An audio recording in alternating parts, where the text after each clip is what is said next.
Who was there left in the padded cells who might lead a nosy investigation back to the department?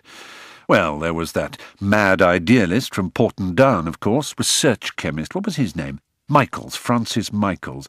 There was Babe Fraser, if he was still alive, which was doubtful. The only time Oliver had seen him as a junior on the trail of all the money that the son of a bitch had salted away, the great legend had been as potty as a prawn, brains fried to hell. That was when Oliver had found out about the island of Dr. Mallow. No, there was no danger from Babe. Finally, of course, there was young Ned Madstone. Oliver remembered him as a mental weakling. He'd have been ECT'd into Gaga land years since. The article didn't say much, just that the conditions had been medieval and that there had been allegations of physical and sexual abuse. Hardly worthy of the front page. If it had all taken place in Britain, Oliver could understand such a report appearing in an English paper, but why bother Londoners with such routine dross? Sexual abuse, he decided. The phrase sold millions of papers up and down the land. The law-abiding liked to read about it at their breakfast tables and on their trains. They tut-tutted in horror, while deep inside, their deepest, darkest fantasies were touched. "Sorry to keep you waiting.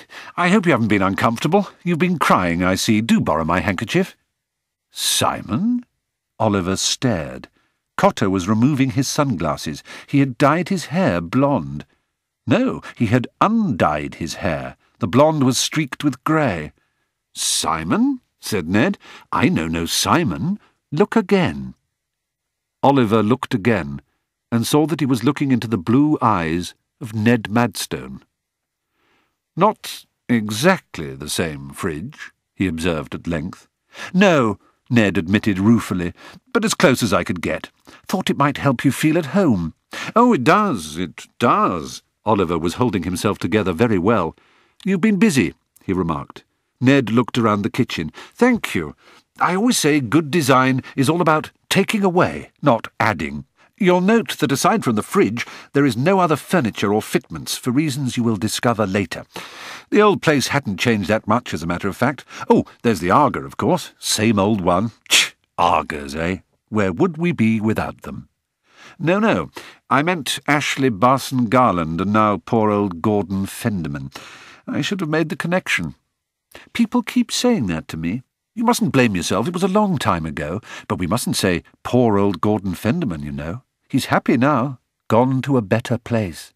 Quite the avenging angel, aren't you? I do my best, Oliver, I do my best, as you will discover. You escaped, then, from the Swedish hospital of hell? Oliver jerked his head towards the newspaper. "Ah, I thought that might amuse you. All nonsense, as a matter of fact. Had the paper specially made up for your entertainment. You'll be pleased to know that dear Dr. Mallow is still there. He's working for me now. I have some documents in my possession that he would prefer kept private between ourselves. He's a very reasonable man, as you know. He likes to describe himself as a rationalist. Pompous, but rather touching. Am I to be lectured at? If that's your punishment, I might as well tell you here and now that I'm very good at switching off. My dear old periwinkle, was I lecturing? How very graceless of me. Let me fetch you a glass of milk. No? I'm having one myself. Sure. OK, then. Fresh and creamy this time, not UHT semi-skimmed. There are limits to authenticity, after all. Oliver was thinking rapidly. The plastic bracelets around his wrist were more than he could cope with on his own. The man behind the wheel he had now identified as Sergeant Floyd, the drug squad officer he had bribed to keep his mouth shut over Ned's arrest. He still had no idea who the other two men might be, but he had a nasty idea. "Smart of you to escape. I have to confess I didn't mark you down as that sort." Ned sat down at the table opposite Oliver. "You met Babe, I think. You were one of the squad that tried to beat it out of him when you found out that all that money was missing." "So Mr. Memory himself put the jigsaw together for you, did he? Thought it was rather beyond your limited capabilities." "His capabilities are now mine." "Oh, I don't think so, old Crocus. Babe was special." "Well," said Ned, not allowing himself to be annoyed, "we can agree on that at least. He even remembered your mother, you know. One glance at a file is all he ever had. Date of birth, everything.